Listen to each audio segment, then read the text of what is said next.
Hey, how you doing? Today I'm doing some rafter tail repairs.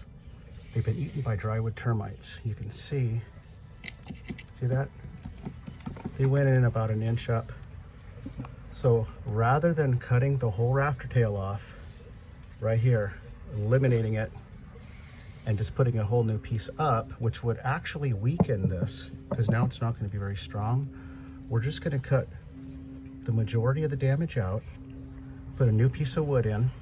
We have a piece behind it that's going to be secure. This is going to be secured to all this, and this is going to be secure to this and to this, because I use a lot of glue and screws.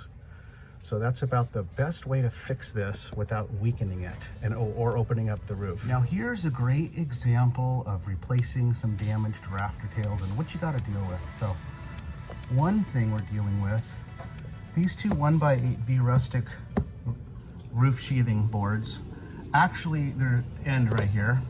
So that's why we have double the nails. So we got 1, 2, 3, 4, 5, 6, 7, 8, 9 nails to pull out, plus the two where the barge rafter was nailed into the rafter tail. So we're gonna have to cut all these nails really nice so that we could glue all this and put our new board in. So I'm gonna go ahead and start cutting them all out.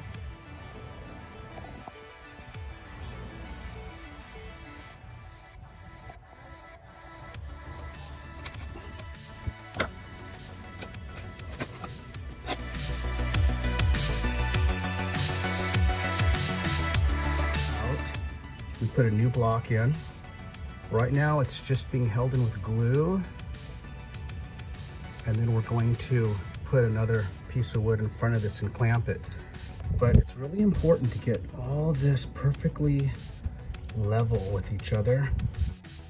Really, really level, because when it's time to put our polyester resin filler in here and sand it real nice, we want it to be able to look as if it was never repaired. Okay, so I cut some damage out, drywood termite damage out. It's pretty solid up here. You can clearly see galleries in here. However, I'm not gonna cut this back, okay? I don't wanna, once you take this off the wall line, it loses a lot of its strength, okay? You want the piece of wood, there's a notch, it goes up and back. It's called a bird's mouth. It's sitting on this wall on these two top plates inside. That's what you want. Okay, now it's secured with some really nice fasteners, and there's a lot of glue on the top, the back, and underneath the backside. So we're gonna come back to this with some polyester resin filler.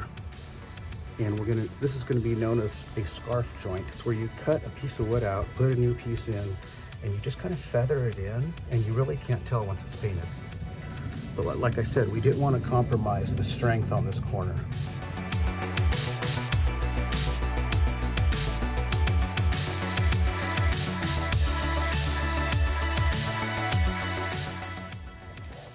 Okay, so I went ahead and I applied some body filler, really nice. It's super smooth. And then, so right here, there's a new piece of wood inside of this. It's known as a scarf joint. So now when it's painted, this rafter tail, it'll look like it was never repaired.